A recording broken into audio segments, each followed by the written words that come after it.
He said, "You miss me."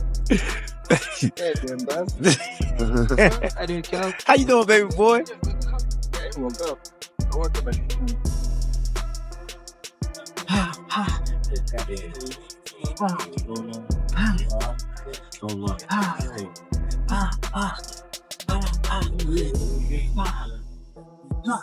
To have Floyd Mayweather's former fighters Gervonta "Tank" Davis and Rolando "Rolly" Romero have teamed up again ahead of Davis's fight against Lamont Roach. Tank called Rolly one of the hardest punchers he's ever faced, and that's exactly why he brought him into camp this time. Was it Ryan or was it Rolly? Because they both. I ain't gonna lie, Rolly hit hard. People be sleeping on Rolly because he been obviously. I don't know how to say it, obviously, but yeah, if he don't got no chin down, so Rolly be getting caught, but Rolly, he can hit, bro. Like, he can hit. He's the only person I felt like when he swung, it felt like bricks was in his lungs. Is that the hardest one? Is that the hardest? Tank isn't just focused on speed and movement for his fight against Roach. He's also building power, lifting weights, and doing strength training to make sure he's fully ready for everything Roach brings.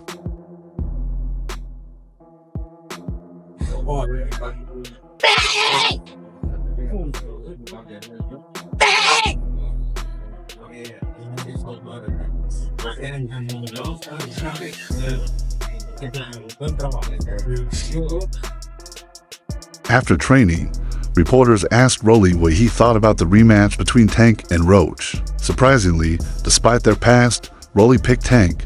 "I take Tank," he said, confident that Davis will beat Roach in their second meeting.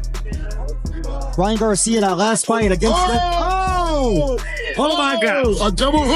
A double hook, short hook, caught Ryan right.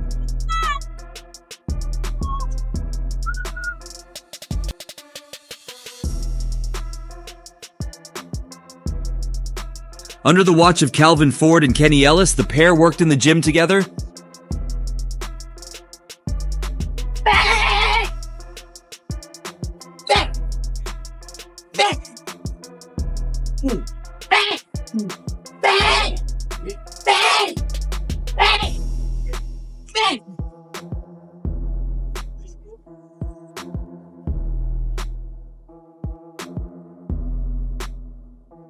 Tank knocked Rolly out in round 6 during their 2020 title fight at Barclays Center.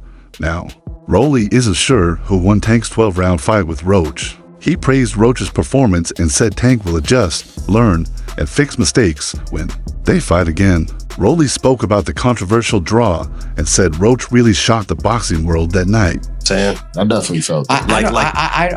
I truly but that also didn't seem like just Tank in general, and so is that Lamont and Tank's fault? And I will tell you this, Tank, I know for a fact, was sparring a 122 pounder, and that was the only person he sparred all camp. Literally all camp, that he sparred a 122 pounder. Was he tall at least? No, he's shorter than Tank. Bro. Or him and Tank same height. Like I said, Tank wasn't really training. That people want to discredit Tank, he's still a pound for pound fighter. Yeah. What do you think about that fight that happened? You thought it was just an off night, or everybody has an off night? I think he even surprised himself, Rolly added, but he stayed calm, fought smart, and gave Tank a real challenge. Rolly said the rematch is needed because of the odd moment when Tank took a knee. Even though no punch landed clean, that moment caused a lot of debate. If that knee had counted as a knockdown, Roach would have won. Still, Rolly praised Roach's composure and boxing IQ. Everybody has an off night. Shit, I had a night with Cruz. Everyone has a night in boxing. You want to run that back with Cruz or what? Maybe down the line. Tremendous fighter, bro. He's a really good fighter, man, dude. He beat Hector Garcia, and then he took the belt from him, and he came up, and I know he's a lot more durable and stronger at 135, He's also seen Tank the most in previous fights before. Like they already had two. Tank has backed Rolly too. Before Rolly's fight with Ryan Garcia, Tank was asked who hit harder, Garcia or Rolly. He didn't hesitate. "I ain't gonna lie, Rolly hits hard. People sleep on him." Tank told Fight Hype, he's got no chin, but his punches feel like bricks. Figured if anybody 2 fights. Tank and Roach, they fought twice before in the amateurs. Oh yeah, I know. Yeah, they had history and they sparred a good amount of times apparently and all that stuff. Yeah, but So you think a rematch? Do you think this remotivated Tank? And do you think a rematch Tank just goes in and wins that fight? I don't know, bro.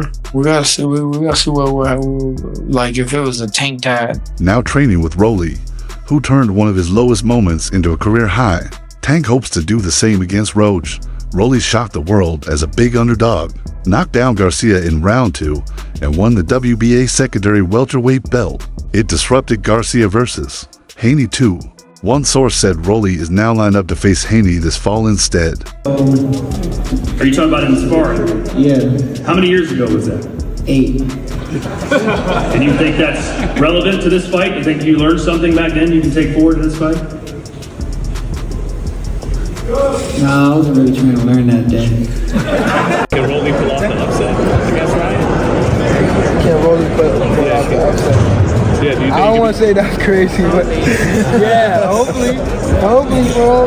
Hopefully, for the sake of Rolly, he pull it off. But it's gonna be a good fight. No, you think? Fans miss seeing Rolly's to brutal left hands that floored Garcia in round 2. Due to a block view at the outdoor venue, Garcia had been inactive for over a year since his controversial win over Haney, which was overturned after he failed 3 drug tests for a banned substance, Osterine. Today, and the people that came to watch me, a lot of love is out there for me, and I think people know my heart, and know that I'll be back and better than ever. Brian? Yeah. Just sort of check out the whole city. I'm wondering if maybe had that been a full arena, maybe fans chanting, would it have done some different kind of seemingly a little quiet what we were expecting? Yeah, I didn't really wasn't a fan of that. The Romero versus Garcia bout itself was slow-paced, but Rolly outlanded Garcia 65-50 for in total punches. It wasn't a war, but Rolly did more work. Had following and all sat there fresh out the amateurs and promoted them like, oh, this is the next big thing, yada yada yada, all that stuff. At the end of it, I've done this 3 times. 3 different divisions. I'm a 3-time world champion, and this might actually be the biggest, the most attended fight card in boxing history. And I did it on this night. Saquon Jones, boxing voice. Saquon Jones is the boxing voice. You're Sparring match, and it felt like you could hear everybody, and it just didn't feel authentic to me. But no excuses. It is what it is. All right, right here. Saquon Jones is boxing voice. You threw probably like less than 30 right hands the whole fight. Can you walk us through what the game plan was? Why did you not throw as many right hands the whole fight? I mean, that's just part of just me not, being. During his break, Garcia dealt with personal struggles like alcohol and wild behavior online. He reunited with trainer Derek James to chase his first world title, which was handed to him as a shot, but Rolly took it. They had history from sparring as young prospects. Rolly said moving to welterweight gave him comfort and strength, especially under the guidance of Cuban coach Ismael Salas. And the crowd kept saying, hold the phone the whole night. Did you hear him? And second, that kind of stopped you from throwing more rights the whole time. You had that right the whole time up. So. I'll tell you guys something. Actually, I didn't warm up properly, and in the back room, I threw like one of these weird uppercuts right from far away, and I messed up my shoulder, so I didn't want to even risk it. But one time I threw like. Rolly didn't rate Garcia highly after watching him versus Haney. He saw flaws. Even though Garcia's left hook is dangerous, Rolly stood with him and landed a brutal left to the chin and another to the side of the head, dropping him. Garcia bounced back in later rounds, but Rolly focused on body shots and kept up the pressure. Good. Love you. Yeah, we love you. Oh, yeah. Yeah. In round 7, both fighters had their moments. Garcia landed a left hook, while Rolly worked the inside. Rolly turned up the heat in round 8, landed combos in round 9, and finished round 10 strong with a big right. Garcia admitted post-fight, "He did a great job. I'm just glad I lasted the 12 rounds." Trainer Derek James had asked for more effort in rounds 11 and 12, but it never came. Sharp as like a bee, I just didn't really throw anything, to be honest. I mean, I was throwing jabs and moving around. I just didn't feel there, didn't feel there at all. And, it wasn't a part of our game plan at all. Derek had a great game plan. There was a lot of opportunities there, especially when Rolly's going back. I just didn't let my hand go in any way, shape, or form. And that was simple as that. After the fight, Garcia posted on social media, "I just didn't have it tonight. I felt off and I'm really sad." During the late rounds, the camera caught Devin Haney and his dad ringside, looking disappointed.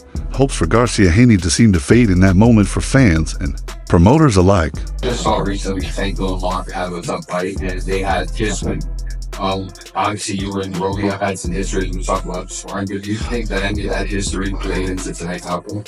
No, I just think that Rolly's is much better than people give him credit for, and he has very strong hands, solid, in general, so you can't just, walk in there and you're just gonna get anything. Tank Davis and Roach Jr. fought to a majority draw in New York, though many felt Roach had done enough to win. One big controversy was when Tank dropped to a knee in round 9 and went to his corner, yet it wasn't counted as a knockdown. That moment sparked major debate. Think about to come up to 154. All right, what about 47 though? Yes, if he get to pick his opponent. But Tank would never come from 35 to 54. Y'all got into it on social media around that time. Is that just you being competitive, like when that happens? Or is it like... I just really don't like that, dude. Why though? Cause I just don't like him. Like, I really don't like him. That's like, it's not ever. He would never even think about to come up to 154. All right, what about 47 though? Yes, if he get to pick his opponent. But Tank would never come from 35 to 54. Y'all got into it on social media around that time. Is that just you being competitive, like when that happens? Or is it like... I just really don't like that, dude. Why though? Cause I just don't like him. Like, I really don't like him. That's like, it's not your cup of tea. That's just not. I don't like. If that knee had counted, Roach Jr. would have gotten the win. Terrence Crawford, who watched the fight, said back in March that he believed Roach deserved the win. A month later, on the Ring Champs podcast, Crawford said, "I still had Roach winning by 1 or 2 rounds." He also said Tank seemed confident and was looking for a quick knockout instead of respecting Roach's skill.